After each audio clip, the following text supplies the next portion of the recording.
श्री गणेशाय नमः।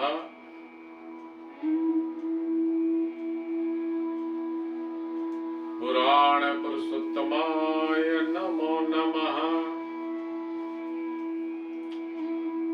श्री परमात्मने नमः।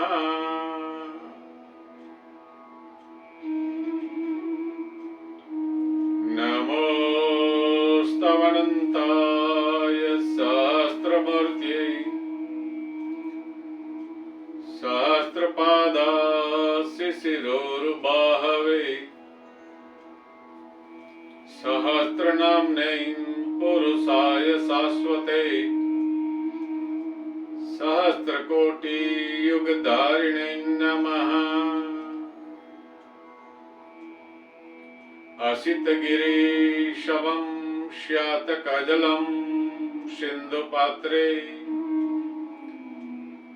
सुरतरुवरशाखालेखिनी पत्रमुर्वी लिखति यदि गृहीत्वा सर्वदा सर्वकालं तदपि तव गुणानामीश पारं न याति।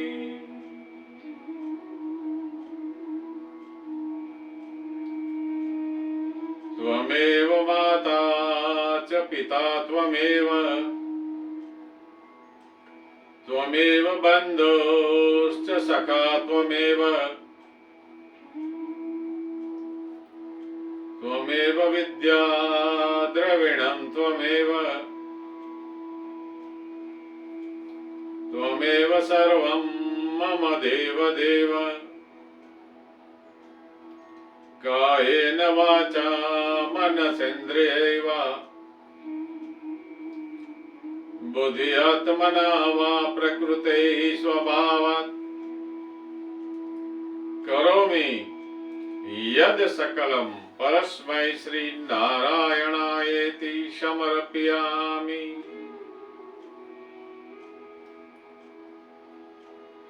गंगा सिंधु सरस्वती च यमुना गोदावरी नर्मदा कावेरी सरयू महेंद्र तनया चर्मणवती वेदिका क्षिप्रा वेत्रवती महासुर नदी ख्याता जया गंडकी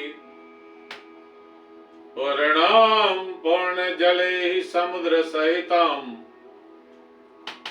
कुर्वन्तु मे मंगलम। नमः पार्वती पते हर हर महादेव।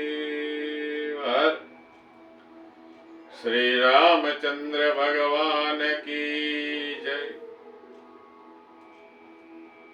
उमापति महादेव की जय।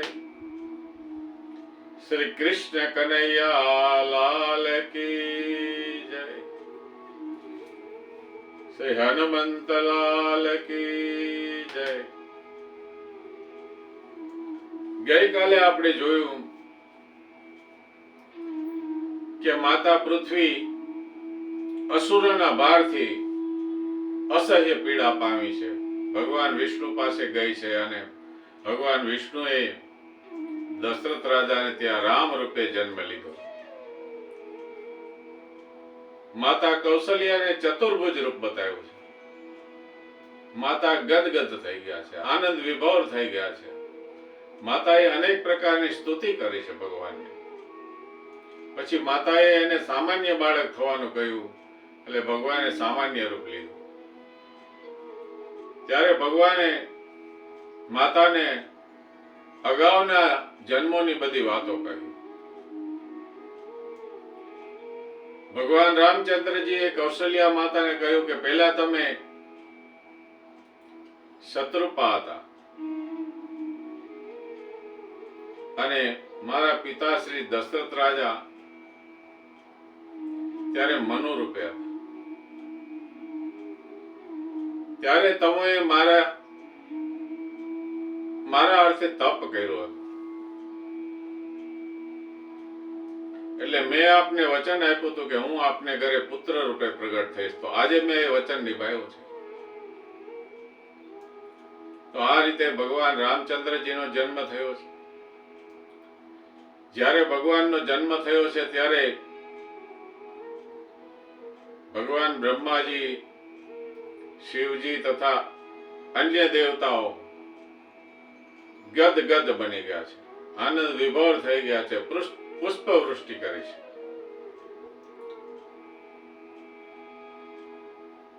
અયોધ્યા સહિત સંપૂર્ણ ભારતમાં શાંતિ છવાઈ ગઈ છે.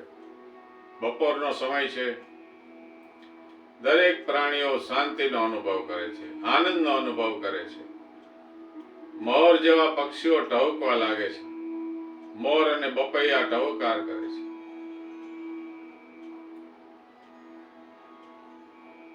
ઝાડ પાન પણ આનંદથી લહેરાઈ રહ્યા છે.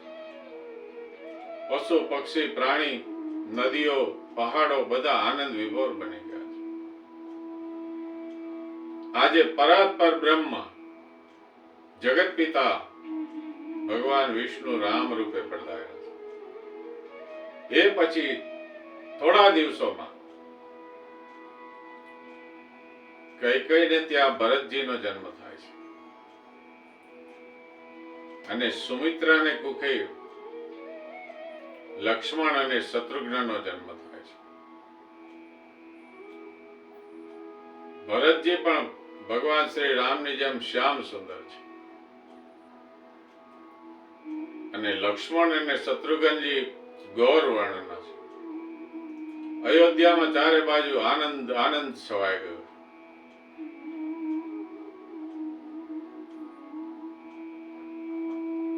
જેમ ચંદ્રમાં શુક્લ પક્ષમાં વધે એમ ચારેય ભાઈઓ મોટા થવા લાગે છે. આંગણામાં રમતો રમે છે, આનંદ કિલ્લોલ કરે છે.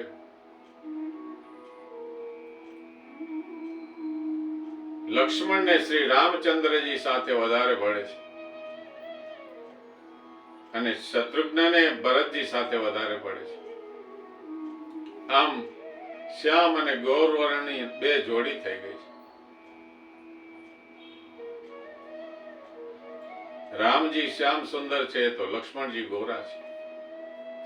ભરતજી શ્યામ સુંદર છે તો શત્રુઘ્નજી ગોરા છે. આ ચારેય બાળકો અયોધ્યાના રાજમહેલની અંદર રમે છે. ત્રણેય રાણીઓ અને દશરથ રાજા બહુ આનંદ પામે છે. અયોધ્યાની પ્રજા પણ બહુ આનંદ પામે છે. ધીમે ધીમે બાળકો મોટા થયા, યજ્ઞોપવિત સંસ્કાર કરવામાં આવ્યો છે. પછી ગુરુકુળમાં ભણવા માટે મોકલા છે. ગુરુ વશિષ્ઠજીના આશ્રમમાં ભણવા માટે મોકલા છે.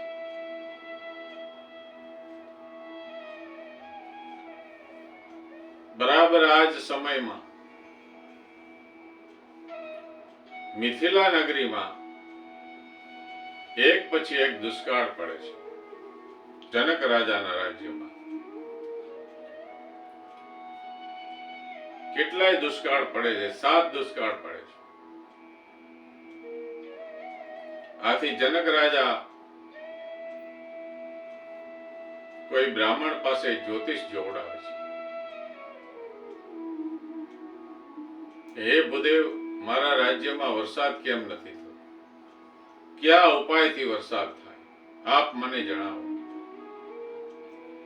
એ સમયના બ્રાહ્મણો ત્રિકાળ જ્ઞાની હતા, તપસ્વી હતા, ત્રણેય કાળની સંધ્યાઓ કરનારા હતા, સત્યવચની હતા. બ્રાહ્મણે જણાવ્યું છે કે હે રાજન, આપ અને આપની રાણી બંને જો સાતી જોડો એટલે હળમાં જુતાઓ અને તમે બંને પતિ પત્ની મળીને હળ ચલાવો તો વરસાદ થાય. જનક રાજા અને એમના પત્ની રાજા રાણી બંને હળ ચલાવે છે ત્યારે એક જગ્યાએ હળ ફસાઈ જાય છે. જુએ છે તો અંદર એક ઘડો છે. ઘડાને બહાર કાઢવામાં આવે છે. ઘડામાંથી બાળકીનો જન્મ થાય છે. બાળકી નીકળે છે. આ જગતજનની સીતા માતાનો આમ પ્રાદુર્ભાવ થાય છે. જનક રાજાને આનંદ થઈ જાય છે. તો આ રીતે જગતજનનીનો પણ જન્મ થઈ જાય છે. ભગવાન રામચંદ્રજી પોતાના ભાઈઓ સાથે આશ્રમમાં છે ગુરુજીના. આ ચારેય ભાઈઓ વિદ્યાભ્યાસ કરવામાં બહુ હોશિયાર છે.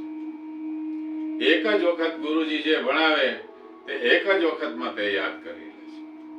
બીજી વખત એને વાંચવું કે બોલવું પડતું નથી.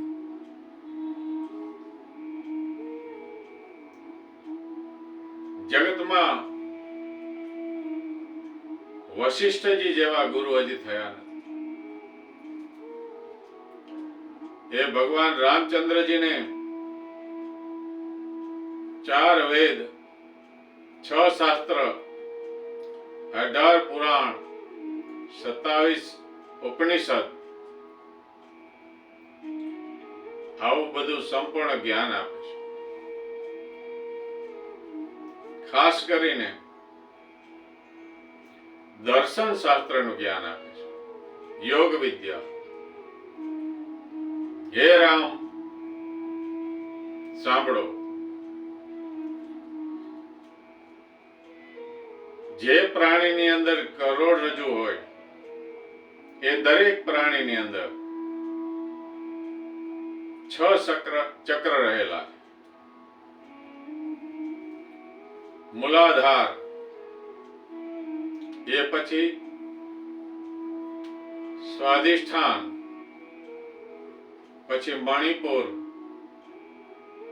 એ પછી અનાહત, એ પછી વિષ્ણુ ચક્ર, એ પછી આજ્ઞા ચક્ર અને ઉપર છેલ્લે બ્રહ્મ ચક્ર આવેલું છે. તો હે રામ તથા હે ભરત, શત્રુઘ્ન, લક્ષ્મણ, સાંભળો. આ જે મનુષ્ય શરીરમાં પણ આવા ચક્રો રહેલા છે. એ દરેક મનુષ્યમાં છે. યોગ દ્વારા આ ચક્રોને ગતિમાન કરી શકાય છે. કુંડલિની નામની શક્તિ જાગૃત કરી શકાય છે. આવું જુદું જુદું જ્ઞાન, અનેક પ્રકારનું જ્ઞાન આપવામાં આવે છે.